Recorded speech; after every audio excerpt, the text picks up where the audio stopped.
No one expected this, as we have a brand new report from Ben Nicholson Smith once again revealing a surprising Jays target that they are actively pursuing. We're going to break down that and discuss what this means going forward, as well as we got some more information surrounding the Roki Sasaki situation. And the Jays had several of their players meet up with Roki Sasaki and be a part of the pitch. And one of the players who was a part of the pitch is shocking Jays fans. And there was someone missing from there that has Jays fans fired up. So stay tuned for all that in this episode. But before we get into it, if you're part of the 70% who aren't subscribed to the channel, this is the place to be for daily Jays content. Ladies and gentlemen, we're on the road to 16,000 subscribers. Your guys' support has been unbelievable. I see you guys down below. Thank you guys for your continued support and what has been a ridiculous Jays offseason so far. They've yet to make a big splash. They've yet to make a big swing.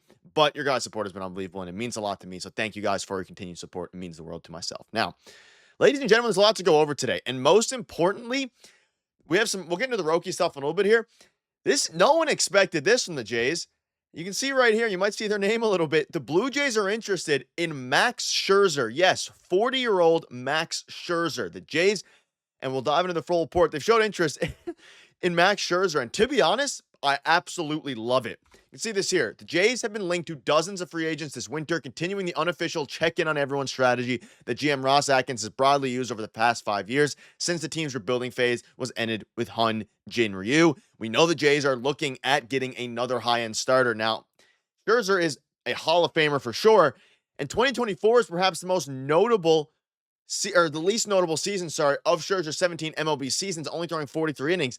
But this is extremely interesting. And according to Ben Nicholson Smith, the Jays are in on Max Scherzer, and the Jays are showing interest in Scherzer now. And if you rewind back into the winter earlier in this month and in December as well, there was a report that a mystery team once again was in on Max Scherzer. And guess who the mystery team was? It was the Toronto Blue Jays. The exact same way that the Jays were the mystery team for Roki Sasaki, they were, of course, the mystery team for of course, Max Scherzer. Now, this is super interesting, and I want to dive into this a little bit. So, Max Scherzer, in a nutshell, we know he is a Hall of Famer. He is an unbelievable pitcher. We know how good he has been throughout his career, and quite frankly, I think it makes a lot of sense. Thinking about the last season, he threw 43 and a third innings. He underwent back surgery last offseason and was expected to miss a little bit of time at the start of the 2024 campaign while recovering, but subsequent issues with nerve irritation at his triceps, shoulder fatigue, and hamstring strain resulted in almost losing the whole season. So this is very interesting because he's 40 years old. He is a veteran guy. He is a Hall of Famer. He is an elite pitcher when he's healthy. This would be a buy low, but also this is a great stopgap specifically for Alek Manoah / Jake Bloss, because Manoah's not going to be targeting a return until August. If you can get one more veteran guy that shifts Yariel Rodriguez to the bullpen, you now have another reliable starter, assuming he stays healthy, to kind of help cushion you a little bit in case Bowden Francis doesn't have the same season that we're hoping he has. And the nerve problem seems to have been corrected by a mechanical change, as Scherzer relayed to reporters last September. Scherzer is now over a year removed from his back procedure, and while the right-hander has generally been quite durable over his career, it wouldn't be a surprise if his almost 3,000 big league innings has finally caught up to him, as he has now passed his 40th birthday.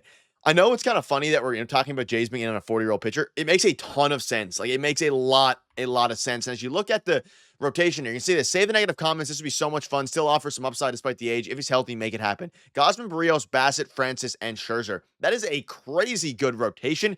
It is a veteran rotation. You have Manoah and you have Bloss in the woodworks as well. He, if healthy, is absolutely fantastic. He's not going to cost a ton. He's 40 years old. And if he wants to come to Toronto, which we'll get into in a minute here, I absolutely love the fit. And not only does it make a ton of sense for, the Toronto Blue Jays, it could make some sense for Scherzer as well. You have state-of-the-art facilities, but the Jays need to get their offense in order for them to do this, which we'll dive into in a second. But again, this rotation is phenomenal. Let me know down below, what are your thoughts on this rotation? It can compete for one of the best in the league if they all hit their stride. Now, there is worry about regression from Bassett, from Gausman, even from Scherzer and Francis to a degree. Everyone besides Berríos, really, because, again, Berríos is probably one of the most reliable. He is one of the most reliable starters in this league. But Scherzer, you're either going to get something, 43 innings of, 3 to 4 ERA ball, or you could get, 100, 120 innings of elite stuff. He has elite stuff still. So it becomes very, very interesting. Now, as you start to look at these things, and again, and it becomes very interesting. Now, as you start to look at some of these things, I mean, we'll dive into a bunch of the stuff specifically regarding, the Roki Sasaki situation and all of those different things, which is very interesting. You can see right here in the second paragraph. And speaking of silver medals, the Jays, so Ben Nicholson Smith confirms the Jays were in on Tanner Scott before he signed with the Dodgers. And he also goes later on in the article to say that they're in on Scherzer now.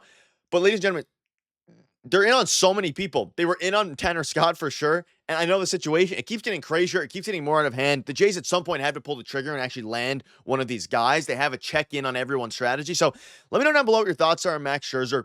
Makes a ton of sense. Ben Nicholson Smith links the Jays to him. And not only links, I know you see guys in the comments saying, the Jays are linked to everybody. I agree.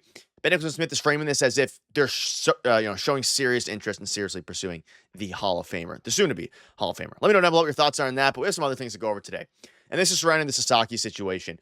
It didn't lead to a deal with Roki Sasaki, but Bo Bichette, Dalton Varsho, and Chad Green still deserve lots of credit for making the trip to Toronto to welcome Sasaki and support the organization.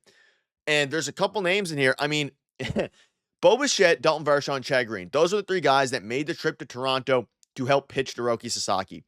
Very interesting. There are no silver medals in free agency, that's clear, but Jay's efforts to land Roki do reveal a lot about this organization, its players, and its staff. Let's start with the players. Quietly, Bo Bichette, Dalton Varsho, and Chad Green all made trips to Toronto to pitch Sasaki on the Blue Jays last week. And say what you will about the Sasaki chase, those three players really deserve credit for making that a priority. The baseball offseason is short, and Toronto in January isn't exactly a vacation destination, but all three wanted to do their part to recruit an impact player. It's especially noteworthy that Bichette made the trip, since he's now less than a year away from free agency and not necessarily a Jay beyond 2025. But to his credit, he did what he could for the org, showing up to tell Sasaki that he'd be welcomed to Toronto. So, I mean, for one, shout out to Bo Bichette. Now, whether or not he's going to be a Jay beyond the season, there's obviously been some fans who have turned on him a little bit. He has been a professional all the way through. And for him to come out and actually, go to Toronto along with Dalton Varsho and Chad Green, very interesting players. Chad Green, former Yankee. Dalton Varsho, obviously, is going to be here for a while.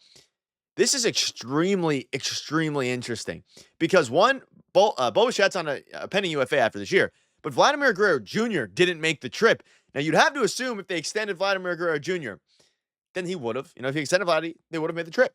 But Guerrero Jr., he's not extended. He's a pending UFA as well after this season, and he didn't make the trip. Now, whether that's because, I'm not going to read into that too much, whether that's because he was on vacation with his family, spending time with his family, whatever it is very interesting that these were the group of players that were picked to represent Toronto, or at least the ones who are willing to come. It'll matter more when it leads to a deal. No one is saying otherwise, but it's a notable shift and a positive one. He's referring to the shift of Ross Atkins continuing to pursue free agents and going in. The next step, a necessary one, will be finding a way to outdo the Dodgers. If you recruit well enough to become a finalist, but your roster's worse, you'll rarely win. So either the roster has to improve, the recruiting has to improve, or both. Like in any business, it matters when you close the deal most. Speaking of silver medals, like I said earlier, the Jays were interested in Tanner Scott, which once we move past the understandable signs of exasperation, is actually an interesting concept. And this is something I also want to bring up a little bit here. They almost built a super bullpen with Tanner Scott and Jeff Hoffman, would have shortened games, and it shows the Jays are open to making more moves and somehow in a different scenario. For instance, if they landed Sasaki, they might have had a six-man rotation with 20 to 25 starts from the Japanese phenom. The Jays are involved in a ton of talks. Does it lead to moves? We sure hope so. They're involved in Max Scherzer. They're involved in a bunch of guys. They're having Bo Bichette fly out. The question is, can they get it done? And that's what needs to happen. They need to get these moves done. Max Scherzer, I would love it. I would welcome it. It makes all the sense in the world. You go out, you get Max Scherzer, you get Santander, you get Pete Alonso. Then you're starting to have an offseason. But until they actually put pen to paper, the question that's going to keep being brought up is, why does it matter if you're linked to these guys? Silver medalists all the time, continue to be finalists. And it doesn't mean anything to the fan base anymore after years and years of being finalists for all these free agents, especially over the last 18 months. But let me know down below what your thoughts are on this. A ton of different stuff. And over the last 18 months, it's been brutal. But hopefully we're turning a leaf here very, very soon following missing out on Roki once again. And if we miss out on a player like we did Roki, Jays fans are going to be fired up. Thank you guys for watching. Cheers.